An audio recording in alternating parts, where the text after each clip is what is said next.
ওয়ালাইকুম আসসালাম। হ্যাঁ, লেঙ্গা কটা করে দিই ভাই। আপনি কোথেকে বলছেন? আরে আপনাদের করে আগেও বলছি ভাই, আপনারা মেয়ে বিয়ে দিতে একখানা সাড়ে তিনটে দিবেন। কারণ এখন অনেকে এরকম বা ভুল করি বই, মেয়ের বাপের এই টাকা পয়সা আছে, টাকা পয়সা দেখিয়ে আরে অনেক ছেলেরা লোভে ফালায় মেয়েরে। এখন কি একখান করা যায় যে রিলেকশন এখন একটা রিলেকশন হয়, বুঝছেন?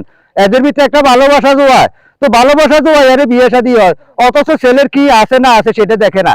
অথচ ছেলের জায়গা হইলো বাড়িয়ে ঘরে আছে 3 লাখ টাকা, কিন্তু তারা কাবিন করিয়ে এলার এই 10 লাখ টাকা। তো লাস্ট পর্যন্ত একটা ফেস বাজি যায়।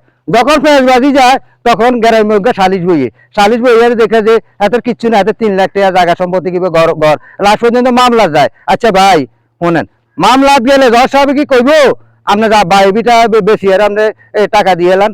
কইতো না, কইব যে তুমি মাসে কত টাকা ইনকাম করো, সেটা জজ সাহেবের অনেক ব্যাপার স্যাপার। কিন্তু আপনারা তো সচেতন হইতে হবে। আপনারা একদিকে কম বয়সী মাইয়ারে আপনারা বিয়ে দিচ্ছেন, আর একদিকে আপনারা যাচাই বাছাই না করে ছেলে ঘর আছে নাকি নাই সেটার দিকে না চাইয়ারে আপনার ছেলের একটু সুন্দর দেখছেন, একটু রং চঙ্গিয়া দেখছেন, সে ছেলের কাছে মেয়েটা বিয়ে দিচ্ছেন। লাস্ট পর্যন্ত আপনারা ফুলের মতো একটা মেয়েরে জীবন্ত, মানে এটা জ্যান্ত মরা বলা হয়, তার জীবনটা নষ্ট করে দিয়েছেন।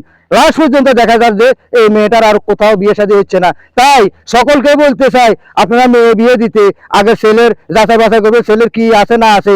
তার সম্পদ আছে 3 লক্ষ টাকার, আপনারা কাবিন করি বসেন 10 লক্ষ টাকা, তাহলে এটা তো আপনার ভুল।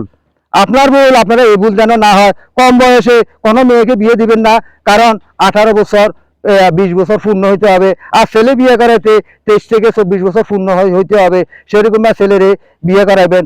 আমি ঘটক আব্দুল মতিন।